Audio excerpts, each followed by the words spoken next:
অন্তর্বর্তীকালীন সরকারের উপদেষ্টাদের অনেকেই সেফ এক্সিট বা নিরাপদে সরে যাওয়ার উপায় খুঁজছেন বলে দাবি করেছেন জাতীয় নাগরিক পার্টির দুই নেতা। চলতি সপ্তাহের শুরুর দিকে এনসিপির আহ্বায়ক নাহিদ ইসলাম একটি টেলিভিশনে দেওয়া সাক্ষাৎকারে সেফ এক্সিট প্রসঙ্গটি সামনে আনেন। পরে এনসিপির উত্তরাঞ্চলের মুখ্য সংগঠক সার্জিস আলমও তাদের দলীয় সভায় একই ধরনের বক্তব্য দেন। এরপর এনসিপির সদস্য সচিব আক্তার হোসেন বিবিসি বাংলাকে বলেন, উপদেষ্টাদের সেফ এক্সিট নিয়ে দলের নেতাদের বক্তব্য এনসিপিরই সামগ্রিক বক্তব্য।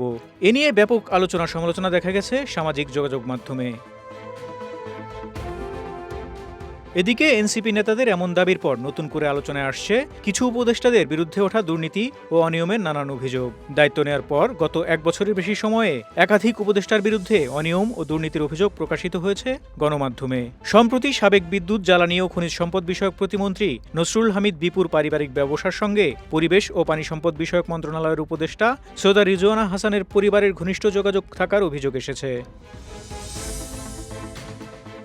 প্রবাসী সাংবাদিক জুলকারনাইন সায়ের ফেসবুক পোস্টে জানান, হামিদ সোয়েটার লিমিটেড নামে একটি কোম্পানি একসময় বিপু এবং তার পরিবারের মালিকানাধীন ছিল, অথচ বর্তমানে এটি উপদেষ্টা রিজওয়ানা হাসানের স্বামী আবু বক্কর সিদ্দিক এবং তাদের পুত্র আহমেদ জারির সিদ্দিকের নামে নিবন্ধিত।